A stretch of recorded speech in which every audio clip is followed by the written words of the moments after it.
दोस्तों हमारे subconscious mind को कंट्रोल में रखना हम सबकी जिम्मेदारी है। साथ ही हमारे पुराने घिसे पिटे थिंकिंग पैटर्न्स को एनालाइज करना, अपने परसेप्शन बिहेवियर को अपग्रेड करना भी। फ्रेंड्स, अगर आप भी अब इस लेवल पे पहुंच चुके हो कि आपको पता है कि यार जिंदगी में जो कुछ भी आ रहा है वो थॉट पैटर्न्स थिंकिंग के हिसाब से आ रहा है, मैनिफेस्टेशन आप थोड़ा बहुत समझते हो, लेकिन इसकी वर्किंग पे लॉजिक पे डाउट है, तो आप सही जगह पे हो। आप भी अक्सर सोचते होगे ना कि यार बायोलॉजिकली ये सब पॉसिबल कैसे हो रहा है, क्या चल रहा है माइंड में। तो चलिए आज बहुत ही आसान शब्दों में इस कॉम्प्लिकेटेड टॉपिक को यानी कि सबकॉन्शियस माइंड की वर्किंग, मैनिफेस्टेशन के बीच के इंटरेक्शन को समझा जाए। तो आज हम साइकोलॉजिकल पर्सपेक्टिव यानी कि हमारे थिंकिंग पैटर्न्स के पॉइंट ऑफ व्यू से, देन न्यूरो साइंटिफिक पर्सपेक्टिव यानी कि रेटिकुलर एक्टिवेटिंग सिस्टम की बात करेंगे, और तीसरा मेटाफिजिकल पर्सपेक्टिव से भी इस रिश्ते को समझेंगे। इन सिंपल टर्म्स आज हम अलग अलग एंगल्स का पर्सपेक्टिव लेते हुए समझने वाले हैं कि आखिरकार ये सबकॉन्शियस माइंड इतना पावरफुल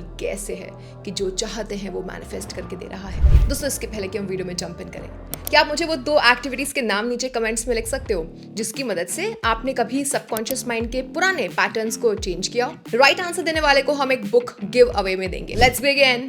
अच्छा हाँ, एक और बात बता दूं कि अभी तक कोई ऐसी डेफिनेटिव साइंटिफिक एक्सप्लेनेशन नहीं आई है जो इस गैप को ब्रिज कर पाए।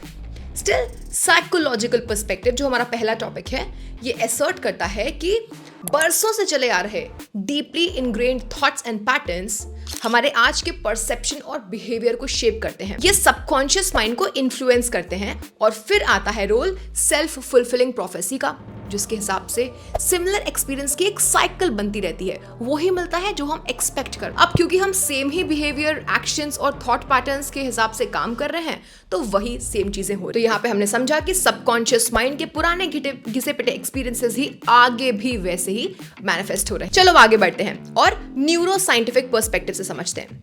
दोस्तों, सालों से चल रहे रिपीटेड सिमिलर थॉट पैटर्न्स और एक्सपीरियंसेस की वजह से हमारे ब्रेन ने कुछ स्पेसिफिक न्यूरल पाथवे बना लिए हैं और इतने सालों की प्रैक्टिस से वो और स्ट्रांग हो गए, और इस वजह से हम आज भी उसी तरीके से सोच रहे हैं जिस तरीके से हमने 1 साल पहले सोचा होगा, अनलेस हम उसको आज रीराइट नहीं करते हैं।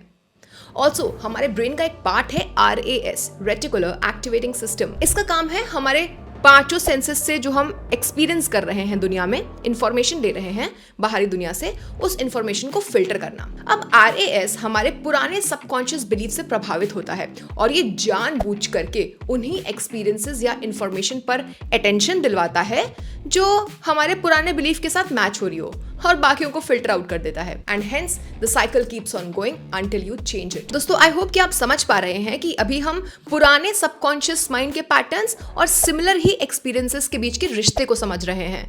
यानी कि आपकी जिंदगी में कुछ नया नहीं हो रहा है, वही मैनिफेस्ट हो रहा है। उसका कोर रीजन ये है। हम 2 पर्सपेक्टिव्स को समझ चुके हैं। चलिए चलते हैं last part of the video पे, जो कि है तीसरा, मेटाफिजिकल पर्सपेक्टिव। मेटाफिजिकल का मतलब कि जो फिजिकल रियलिटी, 3D रियलिटी नहीं है। और यहाँ पे 2 कॉन्सेप्ट्स हैं, law of attraction, law of assumption के प्रिंसिपल्स। इसके ऊपर दोस्तों हम इस चैनल पे कई बार चर्चा कर चुके हैं और करते रहते हैं। आप इन कॉन्सेप्ट्स के डिटेल वीडियोस के लिए हमारे चैनल को देख सकते हैं। तो या इवन दो कोई कॉन्क्रीट साइंटिफिक एक्सप्लेनेशन या ब्रिज नहीं है सबकॉन्शियस और मैनिफेस्टेशन के गैप को फिल करने की, स्टिल आज हमने जो पर्सपेक्टिव समझे उससे इस पे बिलीफ हमारा बिल्कुल बढ़ेगा, राइट? तो आज वीडियो में दोस्तों आपने क्या समझा, प्लीज हमें कमेंट्स में समराइज करके बताइए ना। क्या आपके कोई और व्यूज हैं? उसे भी लिखिए, because I am absolutely open to learning and for any feedback. Moving forward मेरा एम है कि इस चैनल पे ना सिर्फ मैं ऊपर से लॉ ऑफ अट्रैक्शन, मैनिफेस्टेशन की बातें करूं, रादर एक बायोलॉजिकल, साइकोलॉजिकल लेवल पे इसे डिकोड करूं, जिससे कि हम इस पर और विश्वास दिखा पाएं और कुदरत की दी हुई इन शक्तियों का इस्तेमाल कर पाएं। तो दोस्तों, आज हमने समझा ओल्ड सबकॉन्शियस माइंड के patterns and similar old experiences के 3 पर्सपेक्टिव्स को। जब आपका इसके ऊपर बिलीफ आ जाएगा तो हम मूविंग फॉरवर्ड के वीडियोस में नए मैनिफेस्टेशन के लिए, नई आउटर रियलिटी के लिए इन 3 पर्सपेक्टिव्स के पॉइंट ऑफ व्यू से नए इनपुट्स देंगे, right? So like will attract like. Thank you so much.